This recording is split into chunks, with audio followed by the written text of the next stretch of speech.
வணக்கம் நண்பர்களே, நான் வந்து மெக்கானிக் இளங்கோமணி பேசுகிறேன். இன்றைக்கி நம்மளோட யூடியூப் சேனலில் எந்த வண்டி பற்றி பார்க்க போகிறோம். நம்மகிட்ட வந்து ஒரு டிஸ்கவர் 100T வண்டி வந்து ஜென்ரல் சர்வீஸ் செக்கப்காண்டி வந்திருக்கு.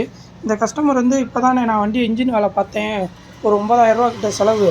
அப்புறம் தான் இன்ஜின்லேருந்து வெறும் கிடிகிடின்னு சவுண்டு கேட்கு, பிக்கப்பும் ரொம்ப கம்மியாக இருக்குது அப்படிங்கிற மாதிரி சொன்னார். நம்மளும் சரின்னு கரெக்டி இதுக்கு வந்து 4 வால்வு வரும். 4 வால்வில் வந்து வால்வு நட்டு பார்க்கும்போது தெரியும். அந்த வால்வு நட்டு வந்து நமக்கு தேய்மானம் இருக்குது. இந்த முனையை பார்த்தீங்கன்னா நமக்கு தெரியும், தேய்மானம் லைட்டாக இருக்கனால இன்ஜினில் மேலேருந்து கிடிகிடின்னு சவுண்டு. அதே இது வந்து புது நட்டை பார்க்கும்போது தெரியும், இந்த வால்வு நட்டு வந்து தேயாமல் நல்லா பார்க்குறதுக்கு நல்லாயிருக்கும்.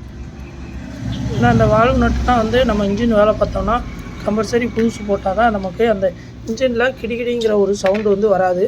அப்போது இந்த கெட்டு வால்வு டோர்லேருந்து வெறும் ஆயிலாக லீக் ஆகுதுனே அப்படின்னாரு.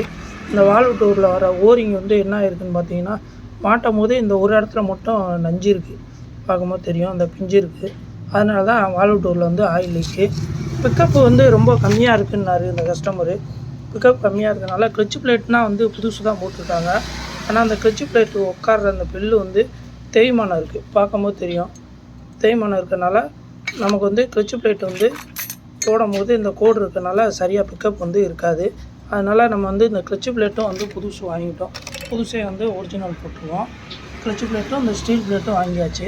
அப்போது அந்த ஆயில் பம்பு, இந்த வண்டியில் வந்து ஆயில் ஃபில்டரை கலட்டினா ஆயில் ஃபில்டரில் வந்து ஆயில் எதுவுமே இல்லை. ஃபில்ட்ரு வந்து புதுசாகவே இருக்குது, பார்க்கும்போது தெரியும்.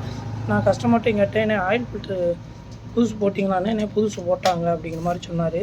ஆனால் ஆயில் ஃபில்டரில் ஆயில் பம்பில் இருந்து ஆயில் ஃபில்டருக்கு ஆயில் போகல. பார்த்தோம்னா இந்த ஆயில் பம்பு வந்து இந்த இடத்துல வந்து தேஞ்சிருக்கு, இந்த காடி மாதிரி இருக்கும்.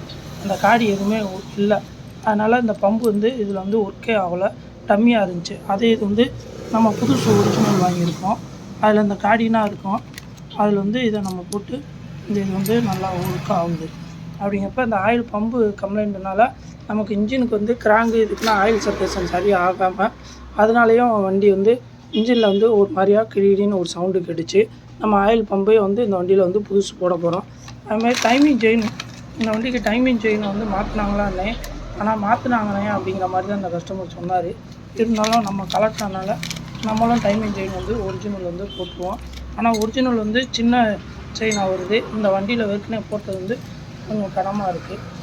நம்ம வந்து இந்த வண்டியில் வந்து ஸ்பார்க் ப்ளக்கையும் புதுசு போட்டுருவோம். ஸ்பார்க் ப்ளக் லோக்கல் போட்டிருக்காங்க. நம்ம எப்போயுமே ஸ்பார்க் ப்ளக் வந்து MGK கம்பெனி தான் வாங்கி போடுவோம்.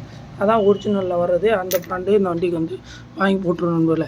அதான் இன்றைக்கி வந்து இந்த டிஸ்கவர் 100D வண்டி வந்து சென்ட்ரல் சர்வீஸ் செக்கப் பண்ணுறதுனால நம்ம வந்து என்னென்ன பொருள் இந்த வண்டியில் வந்து மாற்ற போகிறோம் அப்படிங்கிற ஒரு பதிவு, சின்ன பதிவாக போட்டிருக்கேன் நண்பர்களே. நன்றி, வணக்கம் நண்பர்களே.